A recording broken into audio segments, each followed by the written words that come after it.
team coverage coming to you from Butler, Pennsylvania. All set for President Trump to take the stage. Thousands, and I mean thousands, of people. This is what we see at every rally. When Trump was in, everything was low, you could live, everything was great. Now it's a disaster. Prices have gone up about 25%, and it's not the same anymore. The Biden administration has made our lives worse by every statistical measure. Democrats, they never accept responsibility. They blame the previous administration. Stop spending money that we don't have. Everything is swinging Trump's way. He's here to protect the kids. Mentally fit, and he's physically fit for office. Everything was better when President Trump was in office. We're going to win Pennsylvania. We're all in this for one common goal, and that is to save this country. Make our nation great again. Amen.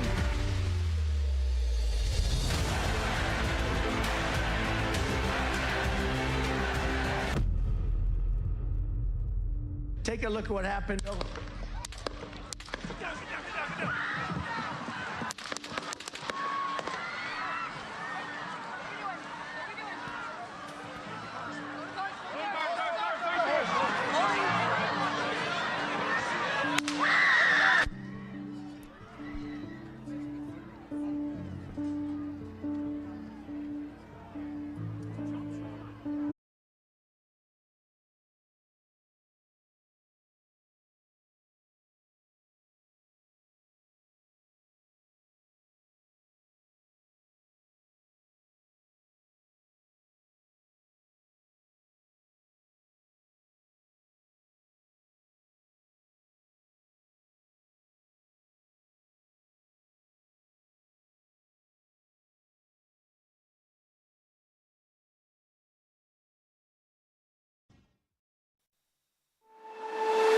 Live team coverage coming to you from Butler, Pennsylvania. All set for President Trump to take the stage. Thousands, and I mean thousands, of people. This is what we see at every rally. When Trump was in, everything was low, you could live, everything was great. Now it's a disaster. Prices have gone up about 25%, and it's not the same anymore. The Biden administration has made our lives worse by every statistical measure. Democrats, they never accept responsibility. They blame the previous administration. Stop spending money that we don't have. Everything is swinging Trump's way. He's here to protect the kids and protect the rest of the country. He fights for the American people versus all the other people that are coming into our country. And he's going to fix our nation. Joe Biden's only going to give it to China and Ukraine. He's the best guy out there. The immigration stuff's got to stop. He is America's last stand. He is America's last chance. We need a leader who's going to fight. President Trump is, well, he's mentally fit, and he's physically fit for office. Everything was better when President Trump was in office. We're going to win Pennsylvania. We're all in this for one common goal, and that is to save this country. Make our nation great again. Amen.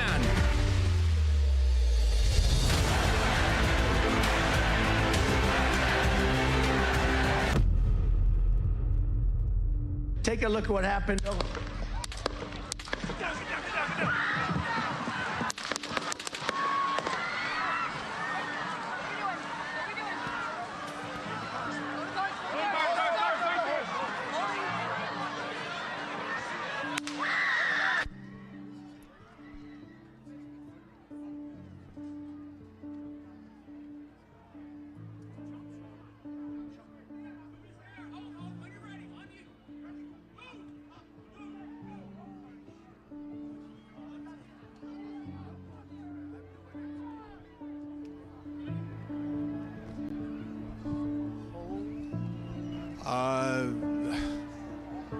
I don't even know what to say right now.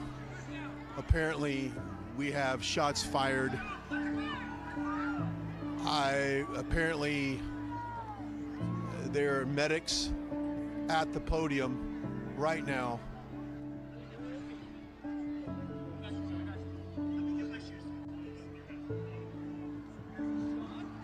Oh my God.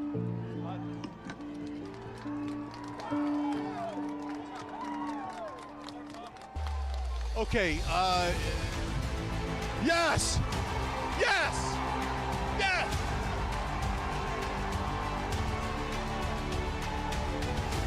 Unbelievable Shots fired. Shots fired. And President Trump is making his way off the stage live here.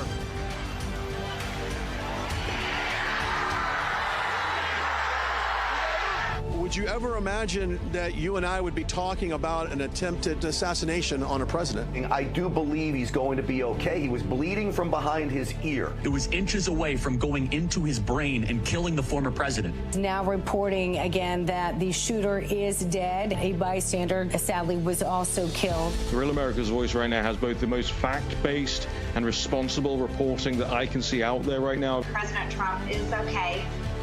And we look forward to hearing from him hopefully soon. What we've seen here today will change the course of history to some extent. The next few days, we'll find out what type of leaders we really have in Washington. This has been building up to this moment of physically stopping someone from running for president. I reached out to him and just told him that I believe God has a hand on his shoulder and God has put him here for this moment. This is the battle we're in. We're in a battle, spiritual battle, where we got to pray, but we also have to have men and women of courage to stand and act. My biggest fear was they were going to try to kill President Trump because they can't stop him at the ballot box. They can't stop him in the courtroom. God is on his side. If God wasn't on his side, he could be dead right now.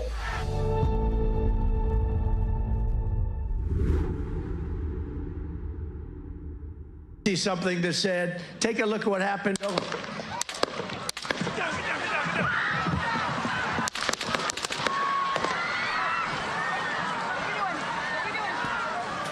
Not quite 24 hours now since those awful events took place in Butler County, Pennsylvania. The nation's still coming to terms with the attempted assassination of the former president, Donald Trump, at his own rally. One of his attendees killed in the fire. Two others seriously, grievously wounded. We pray for those families and what they're going to deal with going forward. Joining me, John Solomon. We're here in Milwaukee, where the RNC is set to start tomorrow. John, this was the focus of the conversations, who Donald Trump might pick as a running mate. His vice presidential running mate was all the talk, the palace intrigue. That's all gone now. It's a much more important decision now, and we'll get into that more during the next couple of hours. But the whole nation's so focused on how this could happen. Systemic failure. We talked to Bernard Carrick earlier on the station here, and he called it a systemic failure. I don't see how you could argue with that at this point, knowing what we know. Oh, yeah, no, absolutely. Listen, a 20-year-old man gets up on a roof. The roof's unprotected by the Secret Service detail. He gets several shots off. People were flagging the guy before he gets up on the roof. No law enforcement gets there. There is some questions about how they even exited the president afterwards. I think Bernard Carrick has it right. The good news is the president is okay. He is. But there is a lot to be learned for. We just learned a little while ago of the hero, 50-year-old firefighter who was shot dead covering his family. Correct. The spray of bullets that came. So there was still a lot of tragedy. But more questions than we have answers 23 hours out. Correct. And one of the things we're keeping an eye on now, we've learned that President Joe Biden will address the nation again at 8 p.m. He came out last night briefly for about a minute and a half, not quite. I think most people would consider that woefully inadequate, what he had to say. He didn't pray for the Trump family. He didn't pray for the former president. He didn't offer much in the form of unity. It was fairly an empty comment, really. Yeah, no, it was very perfunctory. It had no sense of emotion or history to it. And later he reached out to the president, former President Donald Trump, to make sure he was okay. But I think tonight is the do-over. How many times have we seen do-overs in the Biden presidency? This is a second shot to try to get it right. But the country has already figured this out. They've already realized there wasn't leadership last night when we needed it. That's exactly correct. Now, joining us for the next couple of hours will be Tara Dahl and Miranda Kahn, both from our West Palm Beach studios. Ladies, it's been not quite 24 hours, like I said. I think the shock for a lot of people still setting in. Tara, let's start with you. A lot of national security implications. If a 20-year-old from Pittsburgh can get 152 yards from the president with a rifle, what does that mean for our security from foreign adversaries? Yeah, that's where a lot of people, when you look online on social media, a lot of people are asking that, you know, how was he able to get up on that building? How was he not spotted? And then it came out as well that they found explosives or bomb-making material in his car and in his home. So there's a lot of questions, and you look at, he's 20 years old. He just graduated high school 2 years ago. He hasn't been in the military. Where did he get his training? You know, just think of someone, like you said, the foreign adversaries, Steve, And then you look at, we just had Biden speak, and who did he have behind him? Alejandro Mayorkas, who's responsible for bringing in millions of illegals that have ties to ISIS, that are Chinese nationals, Hezbollah, Hamas. Yeah.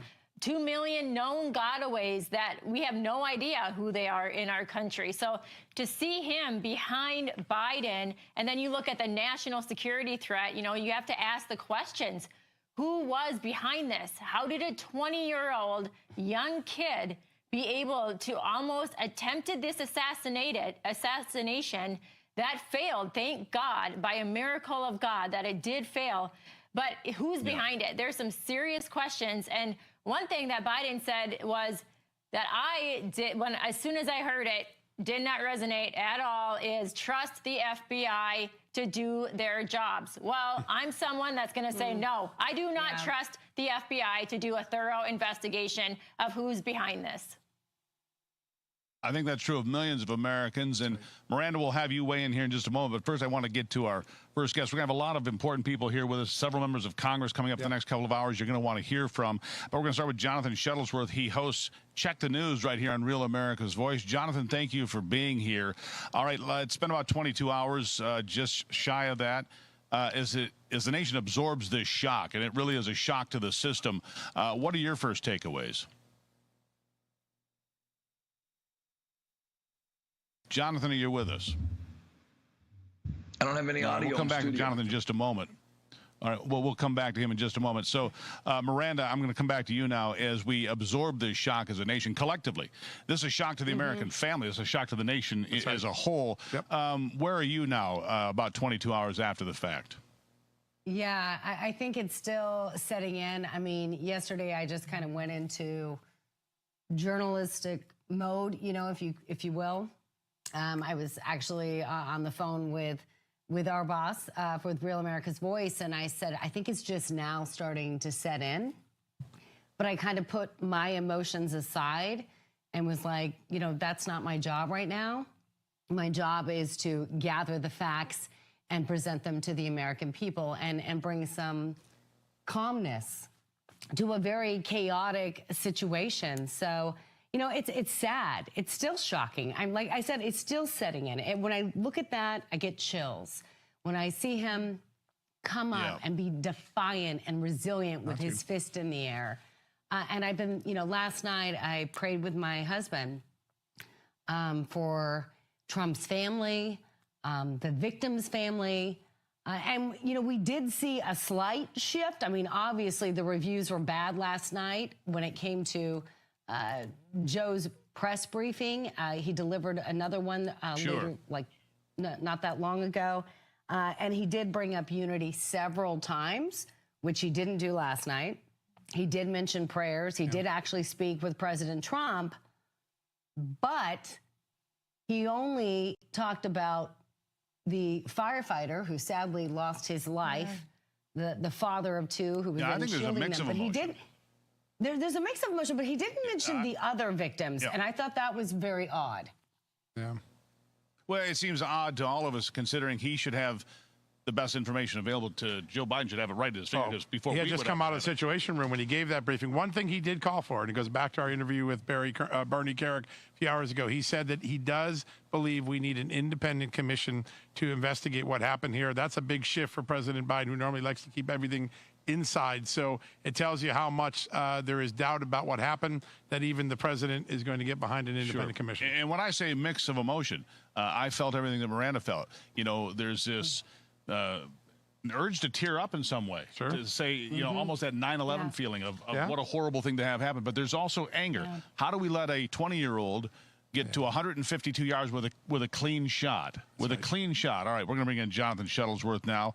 He hosts Check the News here on Real America's Voice. Jonathan, 22 hours after the fact, the nation absorbing this shock, as I mentioned, what are your first reactions?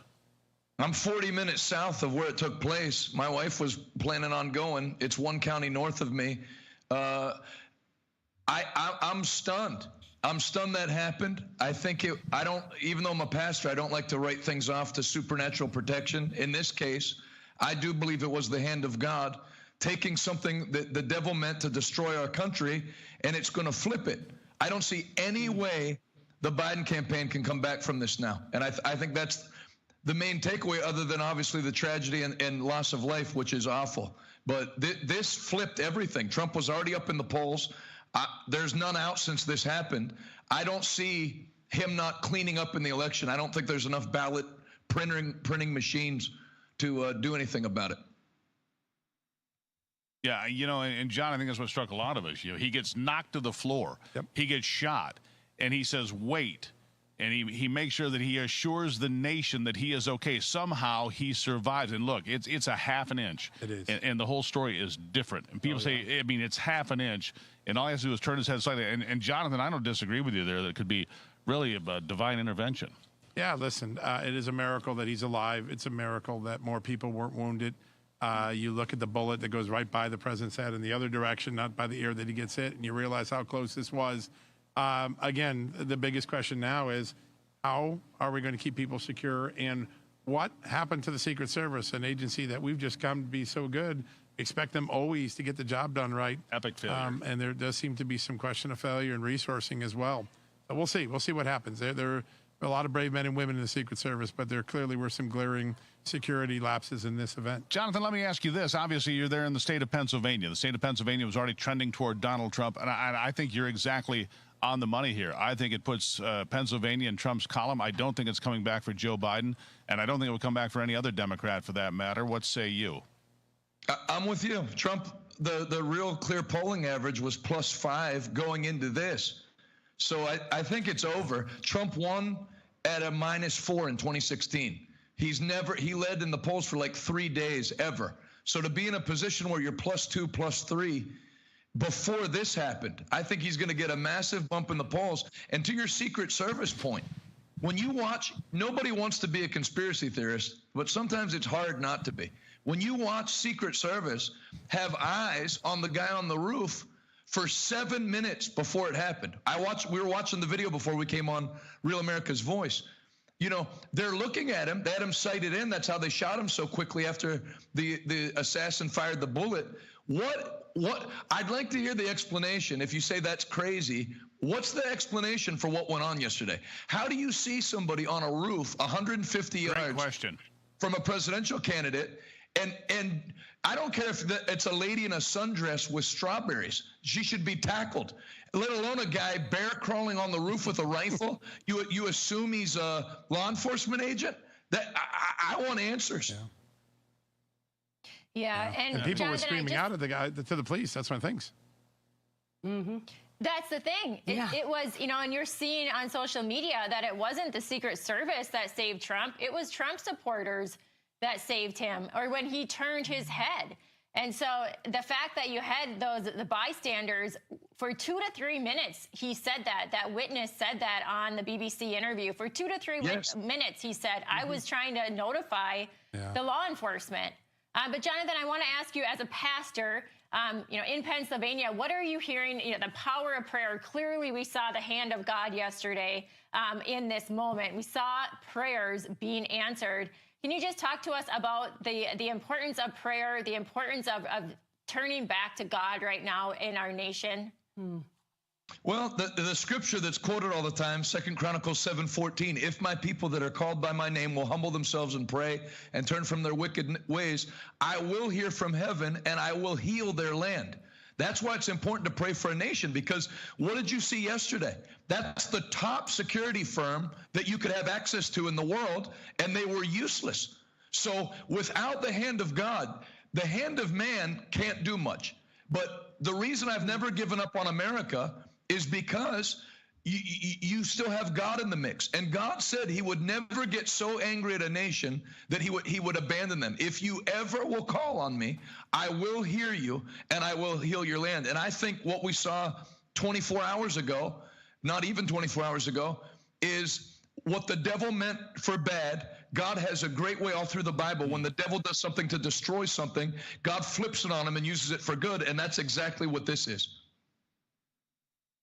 Jonathan Shuttlesworth, thank you for being here. You can catch him here on Real America's Voice. Check the News, his program here every weekend. Jonathan, thank you for your perspective. And you know, John, I would say there are several incidents in America's history where you look at it and you go, that's not really possible. Yep. Whether it's George Washington, the Battle of Midway in World War II, where you're completely outnumbered, impossible to win, and you feel like something divine has happened. I think millions of Americans feel that way today about, again, half an inch. Yeah, no, there's no doubt about it. And still, so many questions that we're going to need to learn. What was the motive of this man? Was he working with someone else? It is just remarkable. We're very lucky to be joined by now by a FBI whistleblower. I've been very familiar with his story. He's a patriot who's blown the whistle on the FBI, particularly the politicalization. What makes former Agent Steve Friend so amazing for this conversation, he used to be on the FBI tactical team, the SWAT team. Right. He knows exactly what happens in these moments. Steve, good to have you on. You've had a little bit of time to think about this. Are you shocked about what you saw in terms of the security reaction in the moments before and after the shooting? Well, thanks again for having me on today. Look, here's my takeaway here. We're sort of in this holding pattern with a lot of the details, and that's always the qualifier. You have to say we have to wait for more things to flesh themselves out during an investigation. Right. I'm a little bit hesitant to wait on the FBI to carry forward this investigation, seeing as how they've meddled in the last 2 presidential elections. I'm sort of thinking that we're more likely to get a decade pass by without finding any sort of manifesto or motivation about this individual. But as far as the tactical component here, I mean, this guy was able to set up about 150 yards away from the stage. There's some major security failure. This is a catastrophic failure as far as site surveys go. But I will want to commend the guys that were on the ground there and quick to react. Watching the video, it's about 1.5 seconds from the first shot firing to when Donald Trump reacts to it, and a 2.5 seconds total elapsed before the Secret Service body guys are actually on him, and 6 seconds before they're able to return accurate fire on the shooter in this case. So I think those guys need to be commended, because the tendency in any sort of crisis situation is not to fight, not to flight, it's to freeze. And their training kicked in and they were able to respond in that fashion. But as far as the setup goes, a lot of questions here at this point. What's your biggest question, though, right now? Because all of us have been going through the video, watching it multiple times. There's been, accusations that DEI got in the way. We've seen one of the Secret Service members, a woman, not able to get her gun where it needs to be. Another one seeming like, where are we going? What are we doing? Steve brought up earlier, they didn't seem tall enough. Tara brought it up that they should have been shielding him better. So we're not the experts, you are, but the biggest question that you have right now, if you were running the investigation, what would it be? Well, I'd be remiss in not mentioning that the Secret Service, very much like the FBI, is all in for the 30 by 30 initiative, where they're trying to have 30% of their armed agents be females by 2030. So there's a DEI aspect to that. But as far as this particular thing, I want to look at the site survey. I want to look at the way that the operations plan was set up. There was going to be fields of fire. There's 360-degree coverage there. I just can't fathom a way where somebody was able to get that close at a vantage point, which is essentially a sniper's nest, and not have it come across the counter sniper team.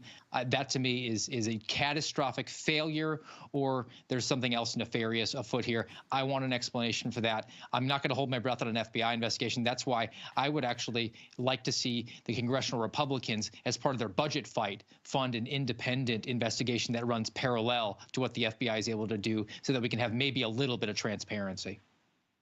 Yeah, absolutely. Steve, I want to get into a couple of things here. First of all, it is remarkable, truly remarkable, that he survived this attempt, considering that rifle has an effective range out to about 500 yards if somebody knows how to use the weapon. And it's obviously the young man that died there, the fire chief, a very lethal weapon at that distance. So I'm concerned about two things. Number one is that we saw the Secret Service lined up with their rifle on him, apparently with him in sights, didn't fire for a period of time, maybe a couple of minutes, we've been told. And the second thing that has come to our attention is the communications from the outer ring to the podium was non-existent, because if they knew there was a man with a rifle on a roof, wouldn't they make that information known to the Secret Service at the podium and get the president out of harm's way before shots are ever fired? Absolutely. That would be the expectation. I mean, this is their Super Bowl. I mean, this is every day that they strap on their gun and their badge. They have to be prepared for the worst moment. You never take any moment for granted that it's just going to be a normal day at the office. Communication is key in anything when it comes to law enforcement, particularly with dignitary protection. But I mean, just simply a fleeing felon. I mean, communication goes on. The radio can run faster than anyone. And the fact that they were unable from the perimeter to get in touch with the body people in an immediate fashion and get him out of there, because you have to presume that there's a threat there. That's your job. And then they failed to do that, to me, is a tremendous question. And then, like you said, if indeed the counter sniper team had advantage where they could see this individual setting up and for them to hold off on that, are there any sort of rules of engagement that were different than they typically are? But because it's my understanding that if there's a perceived threat, they're cleared hot. Yeah, Steve, I want to ask you too, there's reports, about the multiple shots that were fired from the shooter initially. You saw the one first round that nicked the president's ear, but what about the other shots? Have you heard anything on that before the snipers were able to take out the shooter? Not from that initial burst. I mean, you're able to send rounds downrange pretty quickly with that type of rifle. And so sending a second round after, if you had perception that you'd miss your shot, that's entirely possible. Watching the video myself and then consulting with other people who have similar subject matter expertise as me, I think that the subsequent shots that you hear there are actually the counter sniper agents that are returning fire there, which is within 5 to 6 seconds, and they're able to respond. So the technology ability that they have here, where they're able to actually perceive shooting and they're being told to look for it, so they're not looking for a 360-degree area. They do have a division of responsibility where you're only responsible for a certain portion, but to then make sure that that information gets relayed to the right person, it's pretty impressive, which is why, regardless of the failures of the initial setup in the perimeter, the people that were there, with the exception of the female agents that seem to be more interested in holding onto their sunglasses than protecting President Trump, I think they need to be commended. Yeah, it makes me think about something here. The most important question that Steve put up there is rules of engagement. That's what right. are the rules of engagement? It made me think about Abbey-gate, Afghanistan, when we know that the snipers had the bombers in sight and didn't fire. If they had this man in sight and didn't fire, we have to know why. Yeah, that is one of the most important questions in talking to lawmakers, Steve, that I've had today. They want to know if there were some rules of engagement that kept a pause or delay in the sniper team from taking action. That is something that the radio traffic will show as they get deeper into this. But you're right. Everyone's calling for that independent investigation. Bernie Carrick did it earlier today. Seems like President Biden is there as well. It's going to be important for the credibility of the findings to have some independence in this review. Certainly. Steve Friend will give you the last word here. I'd like to see an independent investigation go on. I would also like to see it done in haste. The FBI has been proven to have meddled in the last 2 presidential elections, and if they're able to bury this as evidence in an ongoing investigation to go beyond the November day of election, I think they'd be derelict in that duty. All haste needs to be here, and I think if you had an independent investigation running parallel, you'd be able to actually achieve that in the next few months. All right, Steve Friend. Nice. Really appreciate it. Good information. And I think that is the question. Rules of engagement. I need to know. He brought that up, a very important question. All right. Real America's Voice continuing coverage of the attempted assassination on the 45th President of the United States, Donald Trump, in Butler County, Pennsylvania, will continue in just a moment.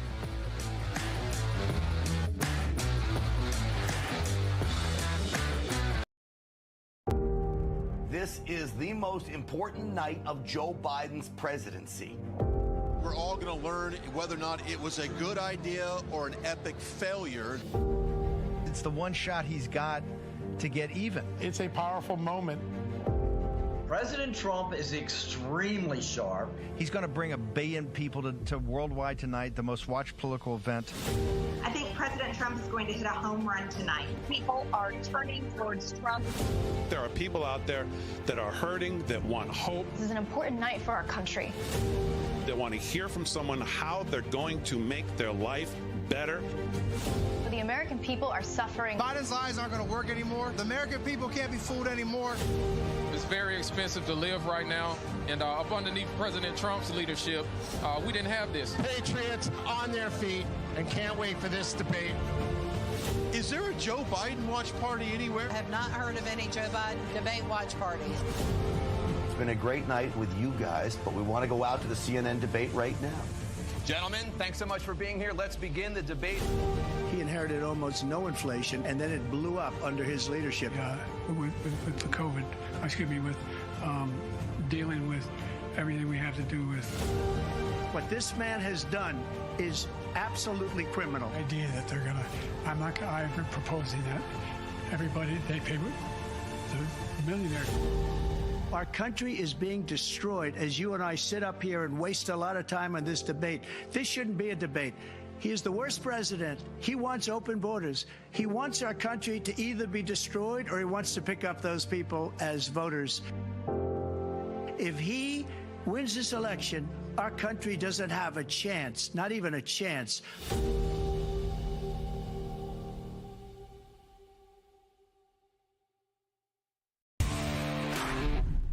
I'm Lou, MAGA pilot from Rav's Getter Chat here in beautiful Trump County, Florida. The best place for real news is Real America's Voice.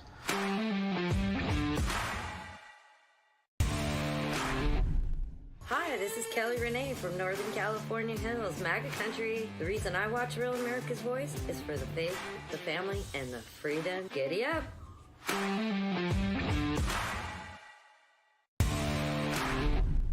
Hello, all you Ravagers. I'm Billy Howell, your old buddy Carefree Largo from the chat, and I'm thrilled to be part of the Rav family. When I want to be heard, I use my Real America's Voice.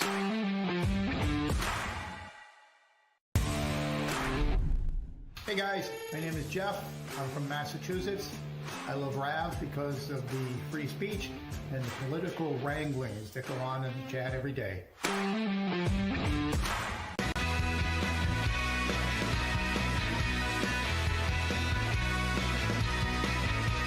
Welcome back to Real America's Voice. Continuing coverage from Milwaukee, where the Republican National Convention will kick off tomorrow, Monday.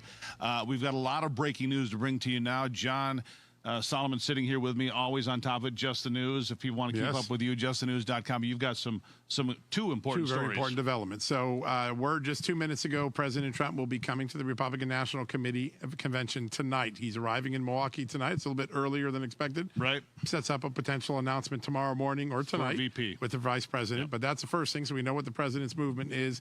The second big piece of news, we've been wondering what happened on that roof after people began warning the police officers. The Associated Press is quoting local law enforcement, confirming that an officer climbed to the roof, encountered the shooter.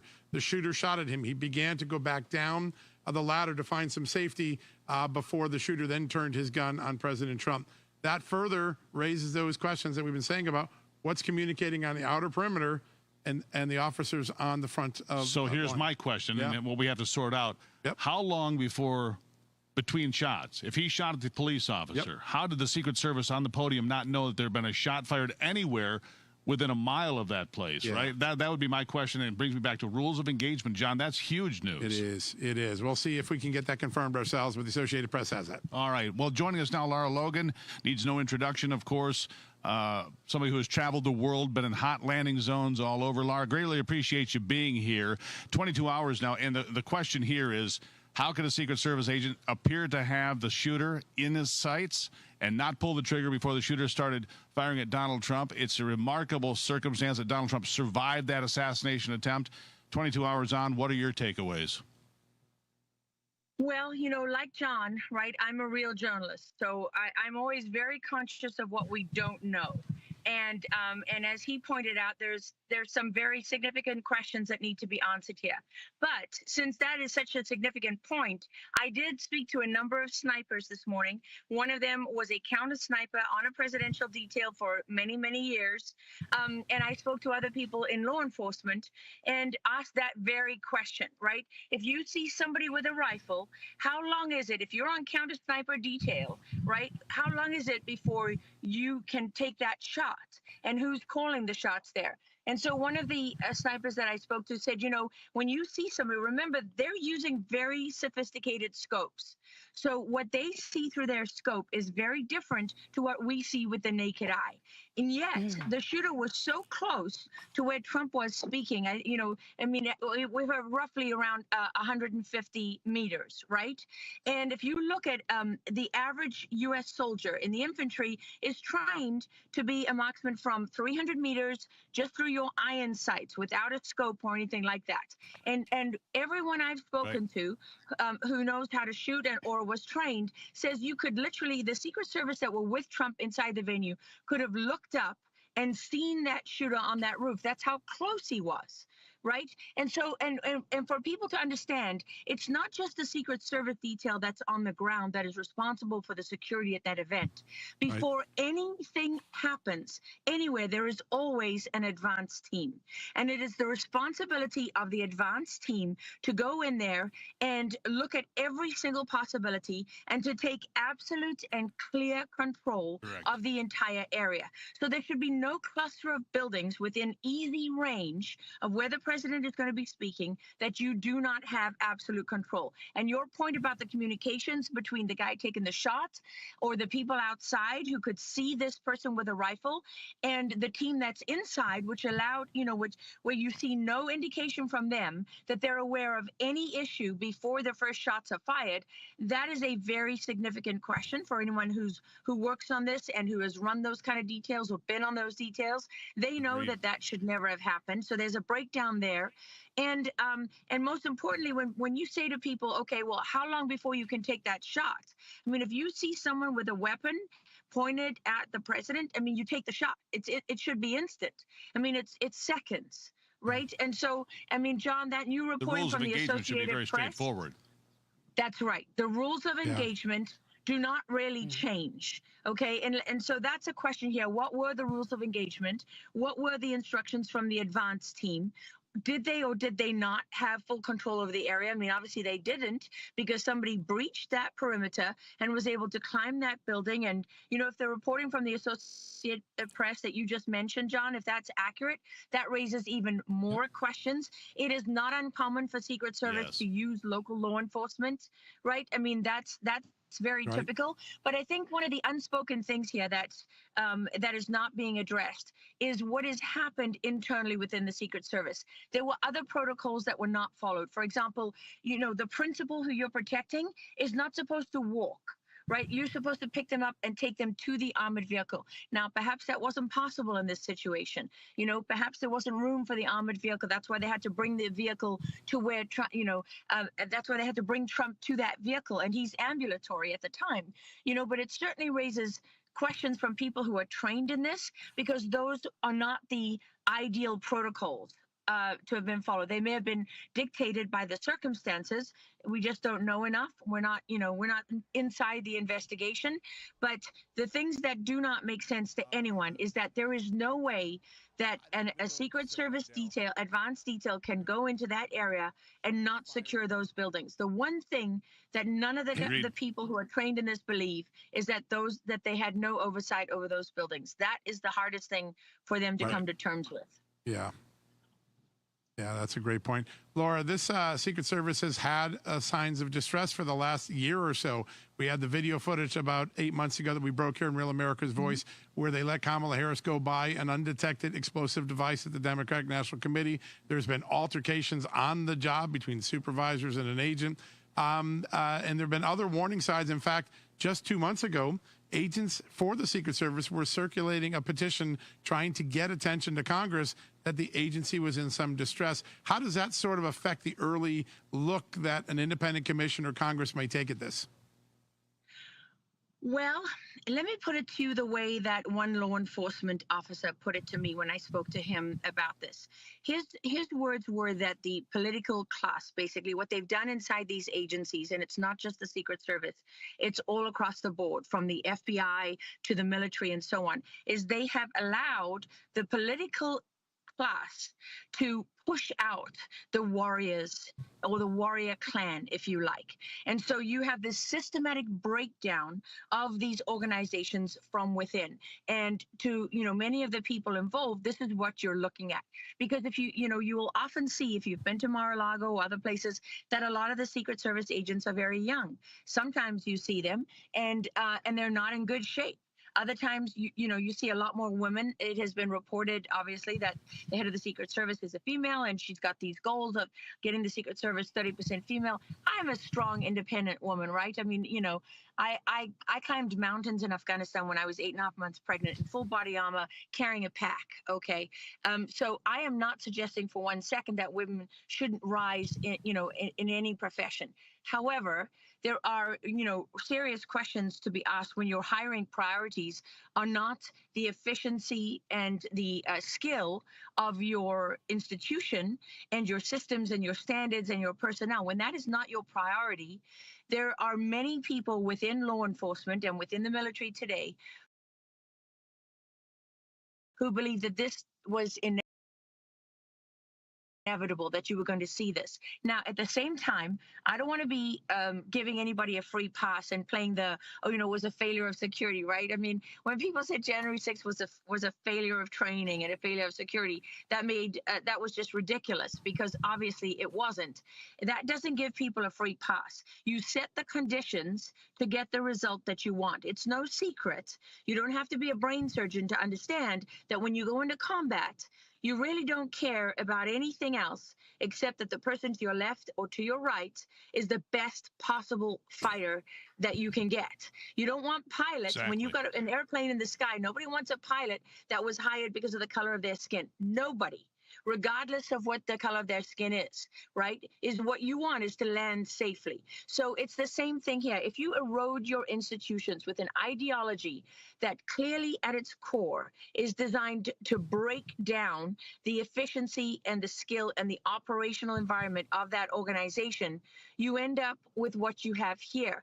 And the scary part about this, when you look at the military, is there are very legitimate questions that need to be asked about what is the United States' capability today to defend itself, right? What is the United States' capability given the fact that so many people have been pushed out of the military because they voted for President Trump or because their political views do not align with the military itself? And not only that, the military is not meeting its recruiting goals. That is no secret. And so what are they doing? They're lowering the standards. And then on top of that, you have,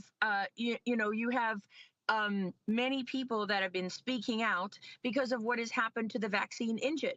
There's all the people who were forced out because of the vaccines, but there's also the vaccine injured, right, who are not fully operational or otherwise have been forced out. But to your point, John, your question about what is this, where does this leave Congress and the people investigating this? The one thing that I would say is I would echo what Bernie Kerik, former police commissioner of New York, has already said, right, which is that this investigation, or these investigations, if there are multiple, they just will have no credibility if they are carried out by people with political motives. Right. You cannot have an FBI that has been complicit in the most serious seditious conspiracy since 1776, basically, in the founding of this country.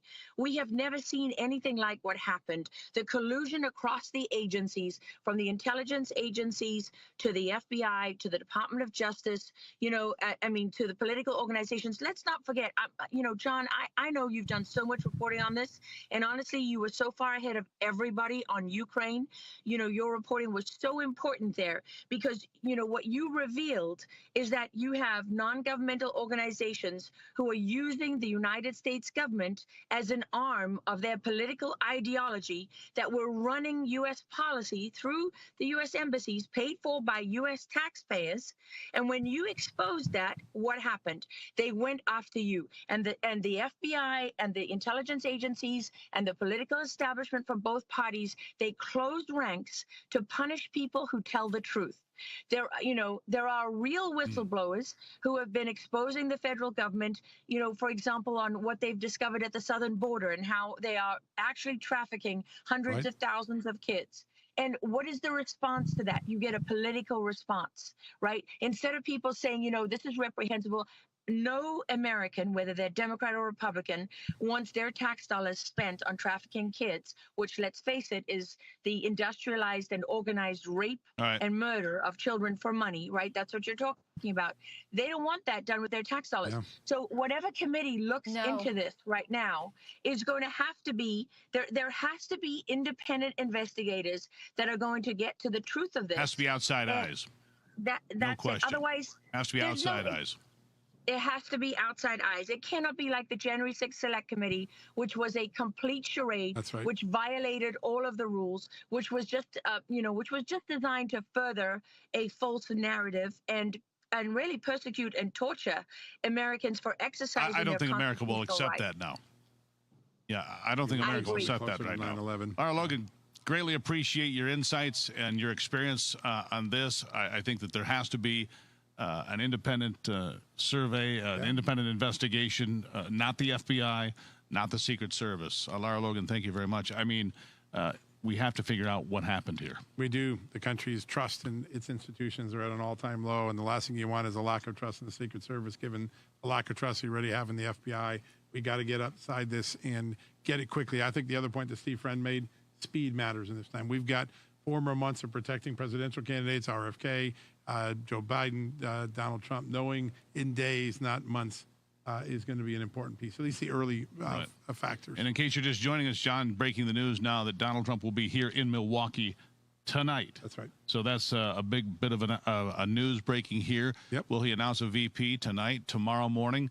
Well, they're supposed to vote on it tomorrow afternoon. I guess we'll find out. Have to do it pretty soon. Continuing coverage of the attempted assassination of the 45th President of the United States here on Real America's Voice will continue in a moment.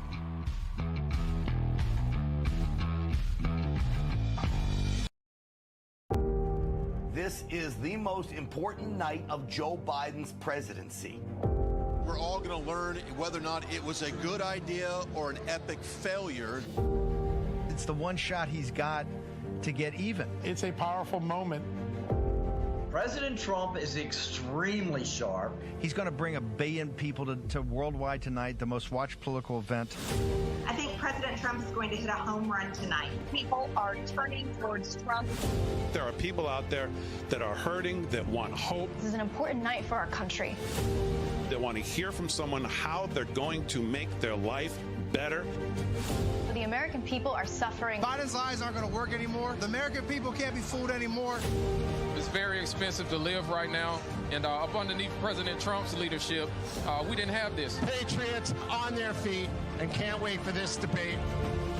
Is there a Joe Biden watch party anywhere? I have not heard of any Joe Biden debate watch parties. It's been a great night with you guys, but we want to go out to the CNN debate right now. Gentlemen, thanks so much for being here. Let's begin the debate. He inherited almost no inflation, and then it blew up under his leadership. With the COVID, with dealing with everything we have to do with. What this man has done is absolutely criminal. The idea that they're going to, I've been proposing that everybody, they pay the millionaires. Our country is being destroyed as you and I sit up here and waste a lot of time on this debate. This shouldn't be a debate. He is the worst president. He wants open borders. He wants our country to either be destroyed or he wants to pick up those people as voters. If he wins this election, our country doesn't have a chance, not even a chance.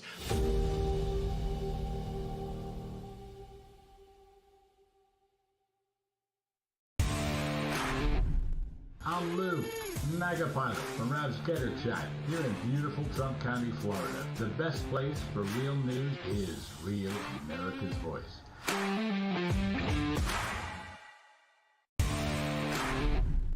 Hi, this is Kelly Renee from Northern California Hills, MAGA country. The reason I watch Real America's Voice is for the faith, the family, and the freedom. Giddy up!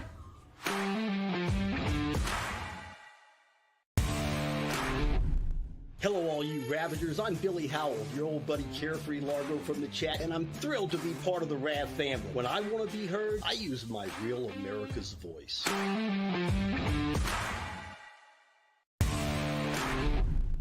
Hey guys, my name is Jeff. I'm from Massachusetts. I love Rav because of the free speech and the political wranglings that go on in the chat every day.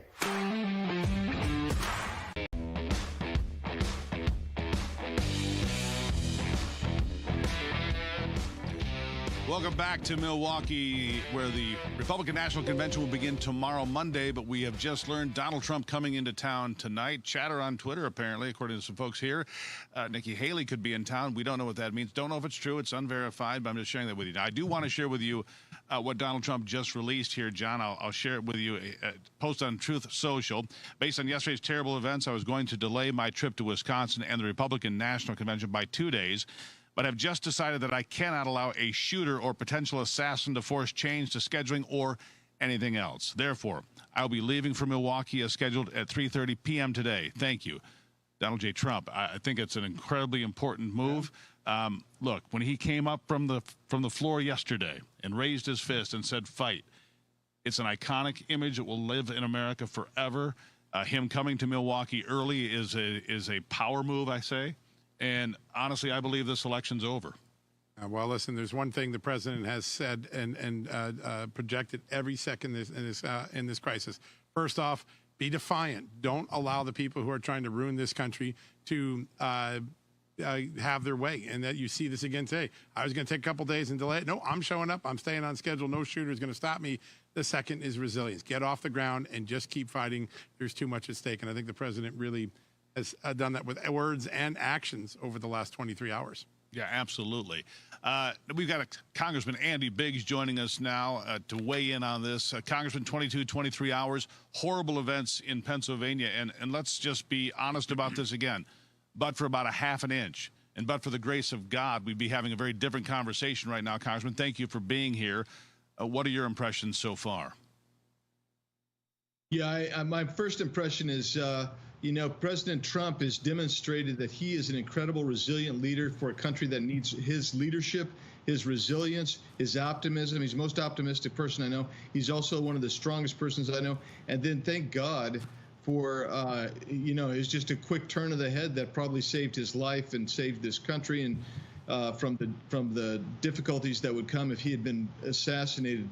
Of course, thoughts and prayers go out to the gentleman who was killed and his family and the others that were hurt and maimed by this guy. But, there's a lot to be said here, Steve and John, and not the least of which is we've got to investigate what looks like potential holes in the preparation for that rally and protecting the president that we have to do to President Trump, Biden, and RFK and other candidates going forward until this election is over. Yeah. Congressman, on that point, we were talking in the break, and you made this very important point. A lot of times Congress has the luxury, we'll do it in weeks or months, but you have John, three major candidates you're trying to protect right now. I can't hear you, John. Okay, let me try again, sir. Can you hear me now? All right. You may have lost them there. A little bit of a difficulty there. Yeah. When he comes back. Go ahead. Okay, so Congressman, sometimes Congress has the luxury of waiting 2 or 3, 4 weeks and doing a long tail investigation, but you got three major candidates to protect now. Speed matters in these initial reviews, correct? Yeah, that's exactly right. In fact, I would urge the speaker to actually appoint immediately a special investigation. And we can't, because I don't think it can be the inspectors general, and certainly can't be Congress. I mean, Congress needs to do its due diligence and oversight as well, but it needs to be a special investigation going right now, a la, a real serious group of people, not a J6 commission. It needs to be real investigators doing real investigation work right now. Yeah, Congressman, I just want to ask you. I just want to ask you, follow up on that. When President Biden just spoke and he mentioned doing an independent review, what do you think he has in mind with that? Oh, one can only imagine. I don't know what President Biden has in mind, but what I have in mind is skilled, objective investigators who are very experienced, who can get in and actually get the information. And I mean, Congress's backup is going to have to make sure that there's no hindrance, there's no loss of evidence. It all has to go, and these investigators need to get on the ground like ASAP if we're going to get to the bottom of this. Congressman, I have two questions for you. What has struck you the most in the past 24 hours? And what do you anticipate to hear during Joe's next press briefing? Well, I think the first things that strike you are that, how incredibly resilient Donald Trump is. Okay, I mean, that was just really obvious right away. And what a blessing and miracle it was that he was not killed yesterday. Those things come off the top. Other things that come to my mind are, how in the world do we get this kind of basically this individual who wants to assassinate Donald Trump?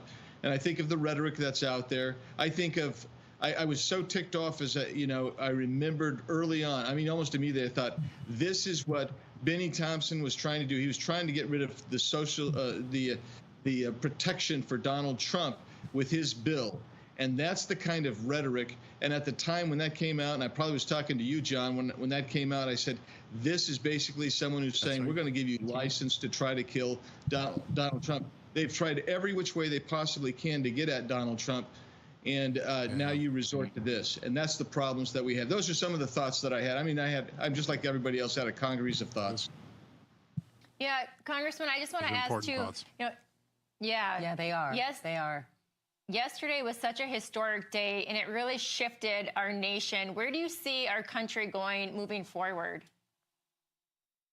Well, I think historically this country is incredibly resilient. We have faced incredible dissension and discord, everything from the Civil War to the 60s to the assassination attempt of Ronald Reagan. But this country always bounces back.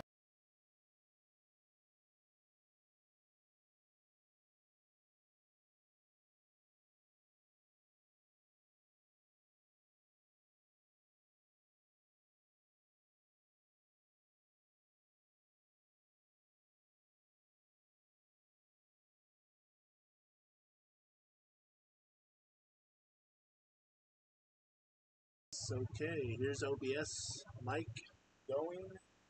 Testing. Test 1, 2, 3.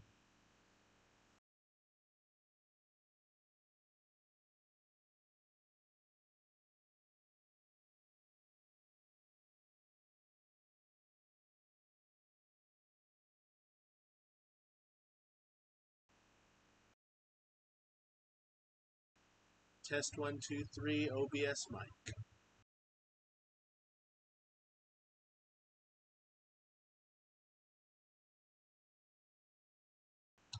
For anyone watching on the live streams right now, come on over to X. Join me in the open discussion on the X space I have open. It's tagged at the top of my profile. So I'd love to hear your guys' 2 cents. Sitting here talking to myself and my fur babies. Come on, join the party.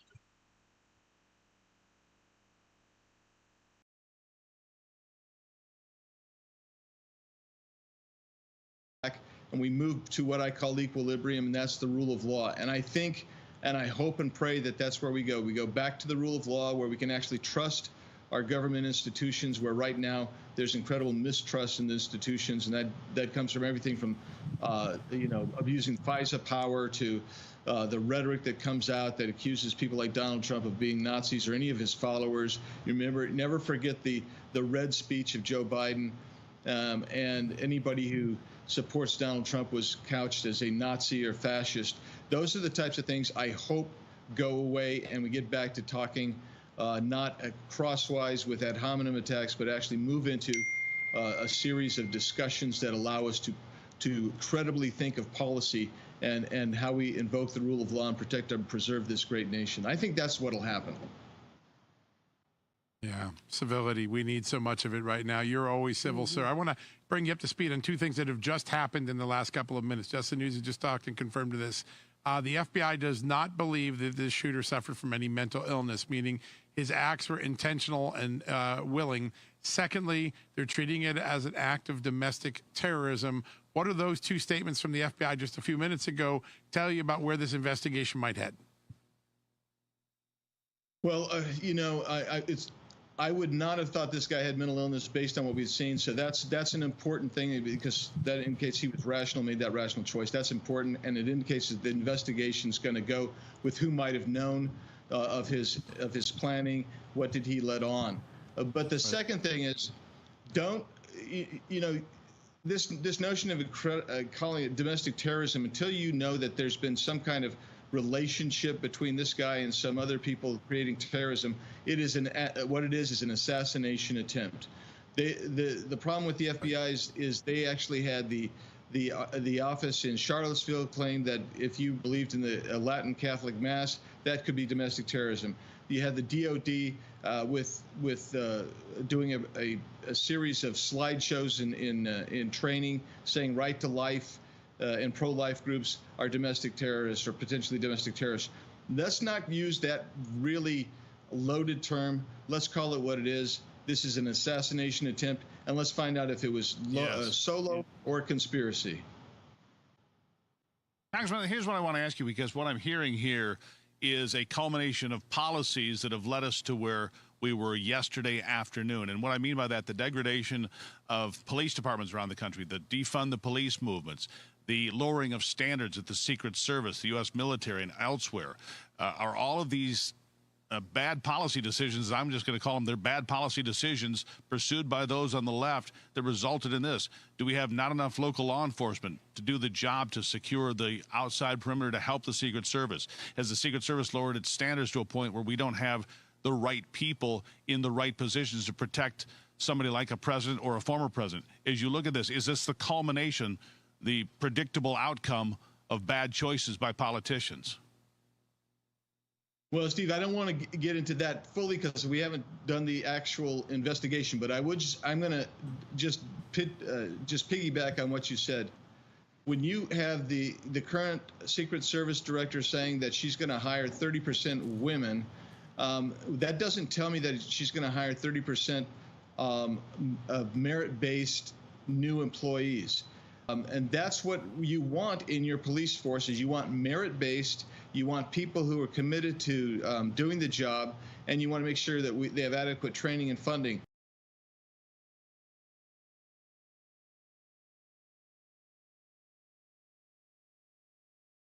And this gets to what I was saying earlier. When you have training that focuses on DEI and ESG types of policies, which is what I think you're getting at, Steve, you undermine the notion of merit-based individuals coming in. And it also weakens your structure, it weakens your morale, it weakens your training, and incredibly, it weakens the overall protection capabilities of the police forces. And don't forget, in these blue cities that actually defunded police, they decided they were going to go social services instead of protection. And what are they seeing? Higher crime, higher violent crime. It's almost always in blue cities who adopted these policies. And so, yeah, those are bad policy decisions. But let's find out here, because I just don't know how much was delegated to the local law enforcement to help Secret Service and the other protective units that were. Yeah. Yeah, Congressman, I believe that's fair and a fair assessment. I appreciate you answering that. Clearly, we had a catastrophic failure yesterday, and we do need to have all the facts, but these are questions that are going to be posed to those that were involved with the situation. We certainly appreciate your input today, sir. Thank you. Thank you all. Thanks for what you're doing.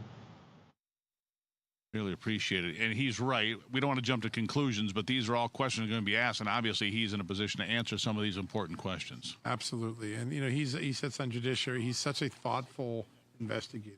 He's not a guy that wants to get a political outcome and then tries to find the facts. He wants to find the facts and get the solution.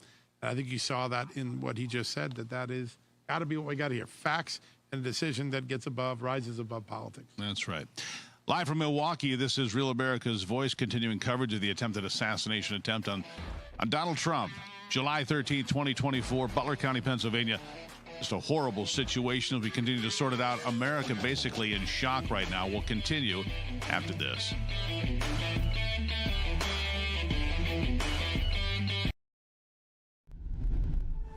It's packed. Every seat, for the most part, is full. I say we could be doing 15,000. President Trump set to rally voters in the Tidewater area of Virginia here in just a couple of hours. If Trump carries Virginia, this thing is going to be a rout. He's going to win 35 states. Someone's political career was murdered last night on stage. Joe Biden is not competent. He's not in any shape to run this country whatsoever. This is a man that doesn't even know where he's at, doesn't even know his name, and he is running our country. I am terrified.